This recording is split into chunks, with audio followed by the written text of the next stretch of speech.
Hello, friends, and welcome back to Malicious Compliance Stories. What is it with people's unnatural obsession with their lawns? Some weird psychosexual identity thing? Some people care about clothes or hair or cars or makeup or imaginary internet points. Some people care about those things, but like way more than everyone else. Same deal. But before we begin, best way to support our channel is to leave comments, like, and subscribe with the turned on bell so you don't miss the new video every single day. My grass too long? Now my grass is your grass. My neighbor's a royal pain in the butt. He doesn't work, he's on some sort of disability that doesn't seem to be a physical one, mows his lawn at least once a week, and sometimes more frequently than that. Our lawns are separate except for a small border about 8 feet long. The entire plot between the end of my driveway and his lawn is about an 8 by 10 or 12 rectangle.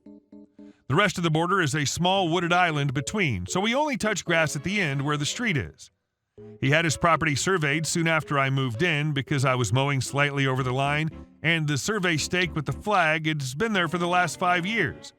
He would walk over when I was outside and mention that my lawn needed to be mowed, even though it was not overgrown. More than once I thought about letting the patch grow a bit just to irritate him, but that would lower me to his level. And I came up with a much better idea. I had a conversation about this with a friend who does groundskeeping at a local golf course, and he recommended that I kill the grass on the small plot and reseed with Bermuda grass. If you've ever seen the green on a golf course, it's kept very short and the grass is lush and thick. So in the early summer, I did exactly what he suggested. I made sure that I didn't cross the line when I sprayed with Roundup, and he had a fit when I had a bare patch. I prepped the area and put some Bermuda sod down, 4 rolls at $10 a roll, and watered it 3 times a day until it took hold. Watering that small patch took about 2 minutes. Now comes the fun part. Bermuda grass can be cut very short, much shorter than he could mow the fescue grass growing on his side, and it pissed him off that my grass was now shorter than his. And my lawn there was lush, thick, and very green, separated from his by a very straight line of demarcation where the survey stake was. Imagine a putting green in the middle of your yard. The contrast was striking as it is on the golf course. He tried once to cut his grass short where it met mine, but it created dirt spots because you can't mow it as short as Bermuda grass. Fun part number 2. Bermuda grass spread, sending out little tendrils along the ground and also underground. They merged into his grass, but you couldn't really see them unless you looked for them. By the end of the summer, they had infiltrated a short distance into his grass, but it wasn't obvious. Fun part number 3. Where I live, I'm not far enough south that the Bermuda grass is active all year. Around the beginning of November, it goes dormant and turns brown. So my whole patch was brown all winter and a good part of the spring. It looked like dead grass. He told me more than once that it looked like I was going to have to redo my patch in the spring, and maybe I should read a book on how to plant and grow grass first. Around May, my dead lawn there turned green in a matter of a few days. Because the color's different and it had spread onto his side, the line of demarcation was no longer straight. Nor was the nice Bermuda grass only on my side. By midsummer, about a foot of his side was basically green and lush, but he really couldn't whine about it because it looked nice. When it went dormant in the fall, his yard had dead grass also. 4 years later, there's no demarcation between our lawns other than the survey stake with a little flag in it. I carefully mowed just my side to keep it short. He now adjusts his lawnmower to keep his Bermuda grass short, but it just makes it look like my lawn goes much further over than the stake suggests. Next door neighbor no longer complains to me, but the neighbor on the other side gets to hear it and keeps me up to date. And our second story. No, I'm not going to be your cashier. I've changed all the people's names to protect identities. I don't want to, but I also don't want to get sued. Some backstory. About a year and a half ago, I worked for a local branch of a multi-hundred-billion-dollar hypermarket chain as a cashier. I'll refer to the chain as Malmart.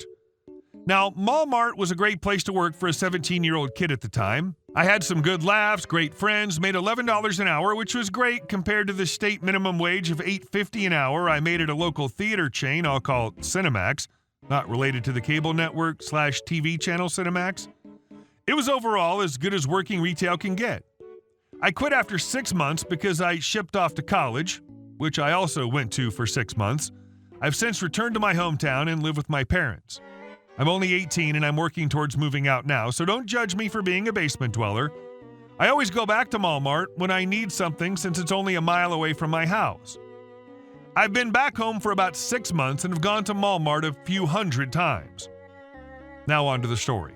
I'd gone to Walmart to grab some ingredients to try out a recipe from a Sam the Cooking Guy video and needed to grab some ingredients since it called for Kewpie mayo and I had recently run out of it, among other things. Now it was just after New Year's and everyone was stocking up because a big winter storm was forecast in our area. It never hit, went right past, but that's not important. What does that mean? Big lines. Of course, Walmart being Walmart, they only had a few registers open, self-checkout was packed, and each line looked like it would take a half an hour minimum. I wait in line for about 45 minutes. I would have been out faster had I known I'd gotten in the line of an old coworker who was well known to be the slowest, but I only noticed by the time I got to the belt, and damn it, I've waited this long. I got to the checkout and started bagging my stuff since she never knew how to properly bag crap. Eggs go on top, Carmine. I pay for my stuff, and as I start to wheel away, my old supervisor, Sharon, SV, walks up to me in a bit of a huff. SV, OP, I need you on lane 6. Me, I don't work here. SV, I know, but you were our fastest scanner and we're busy. I have the pen to prove this. We'll post if requested. Me, and I quit. You can't just pull me into a lane because you see me. SV, don't be a B-word, OP, or I'll report you. Sharon would always threaten to report people for no reason, sometimes following through for stupid stuff such as sparkling water instead of flat. Me, I laugh. You're not my supervisor. I don't work here. I'm positive the police would just blow you off as crazy. SV, we'll see about that. She storms off to the customer service desk and picks up the phone.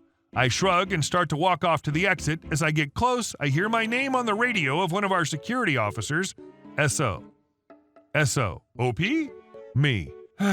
Yeah, Sharon's being a B-word. You're not going to keep me here, are you? SO, unfortunately, I have to until the police arrive. I nod and follow him. As I get to the customer service desk, Sharon gets right into my face. SV, those cops will have you in cuffs if I have a say. Me, for what? Not taking orders from someone who has no authority over me? SV, you're 17 and I'm 45. You have to listen to me. Me, you're joking, right? Yeesh, I didn't think you could be a bigger bee. As she gasps in disbelief, a pair of county sheriff's deputies approaches. She runs over to them and starts screaming at them to take me away because I'm verbally abusing her and breaking her First Amendment rights. Because apparently calling someone a B-word breaks your freedom of speech. She was pulling all the stops to try and get me arrested, exaggerating, making up stories, showing scars that were obviously months old. Lucky for me, I had a few witnesses that decided to stick around and see what went down. Oh, it gets so much better.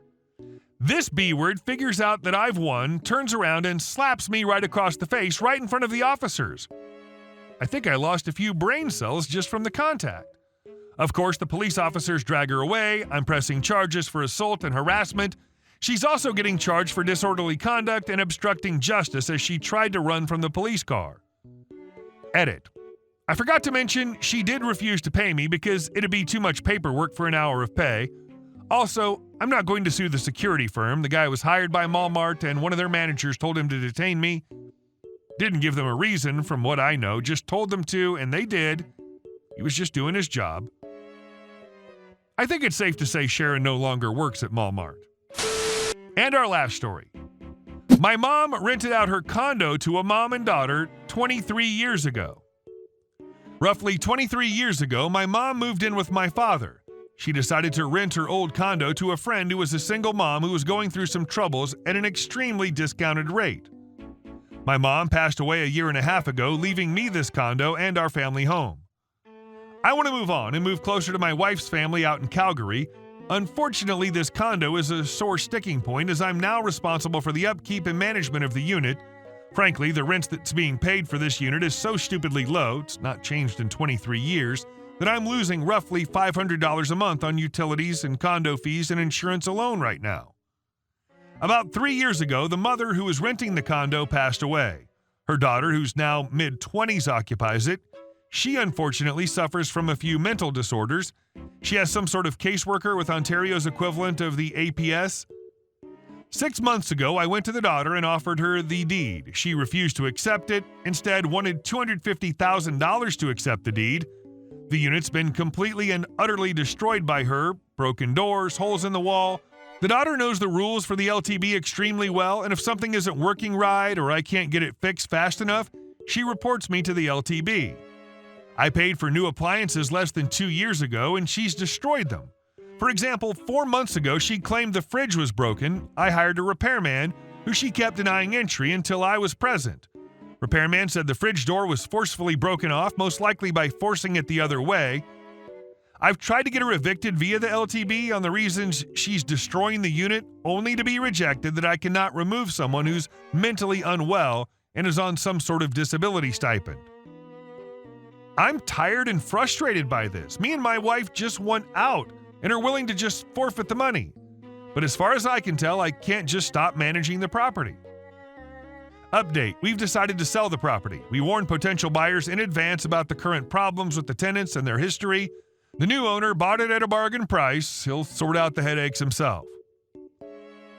Hey guys, thank you all for watching the video. I'll see you in the next one.